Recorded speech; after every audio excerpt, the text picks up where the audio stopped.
Okay, let's talk a little bit about website conversion. When a visitor comes to your website, I don't care how terrible your website is, people are coming to it. And when a person comes to your website, the main purpose of your website is to build trust that your product or service is going to do what you say it's going to do. Now, from a traditional sales standpoint, when I first got out of school, I was a door-to-door salesman, and I survived 3 years going door-to-door in the Boston area selling telecom services. And can anybody name the 3 things you have to sell as a salesman? What are the 3 things you have to sell before somebody, a prospective buyer, will actually buy something from you? Anybody guess it? What's the first thing? Yourself. Next? The company. Who said that? Ah, so smart. That's awesome. And that's something that most salespeople blew completely. They figured, I'll make good rapport, here's the product, and you buy it. And then the third one is the obvious one. The product, that's right. Now online, it's the same thing. When you look at a website, you have to sell the company online.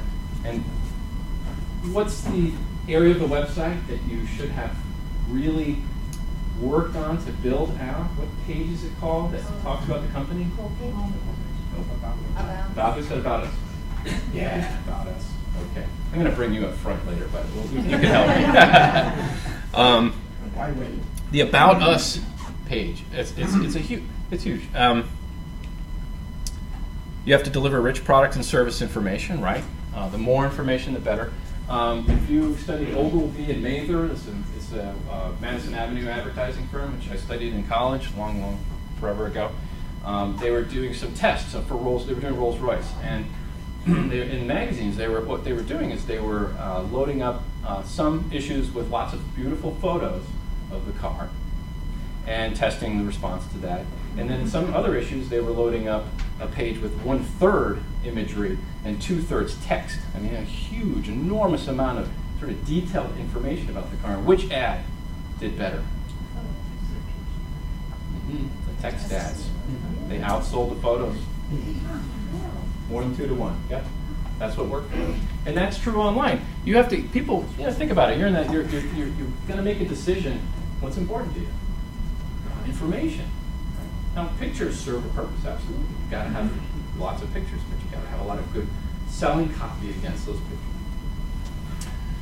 And the third thing is, yes, the thing that a lot of websites tend to fall down on is driving action. Well, somebody comes to your website. What are they going to do? I mean, are you asking them to do something? Are you holding your hand, leading them down the sort of breadcrumb trail so they come to the website and they can subscribe to an email newsletter or download a white paper or interact with the company in some way? I mean, ultimately, you want them to call you or email you with questions. But there's some sort of pre-sell phases to approach it. Driving action is something you got to think about in your business. How do I easily get somebody to interact on the website to eventually contact the company?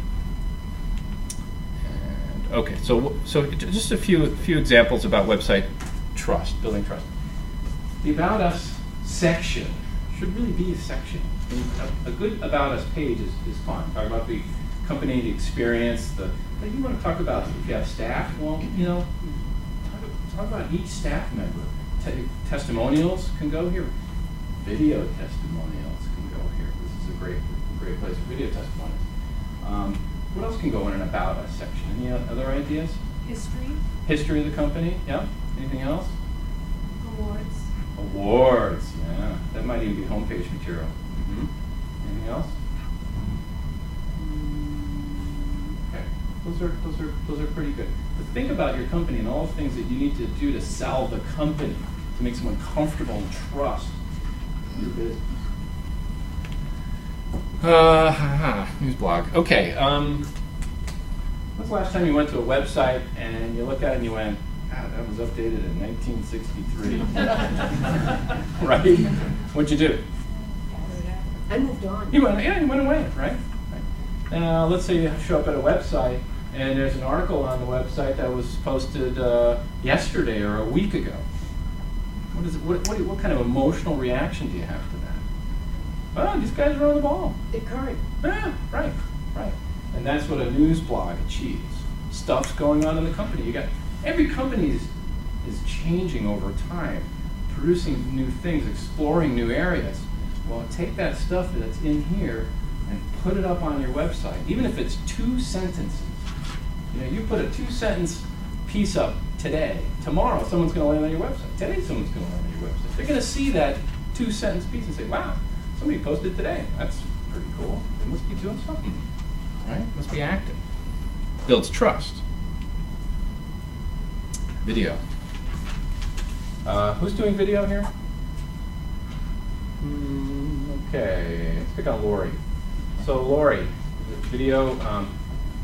What are you guys doing? Well, we've had a woman come and do a bunch of pieces on Eastman for public television. We paid for them, and then our web designer took all of that and put it into a 3-minute video. It's on each of our homepage and on our visitor landing pages.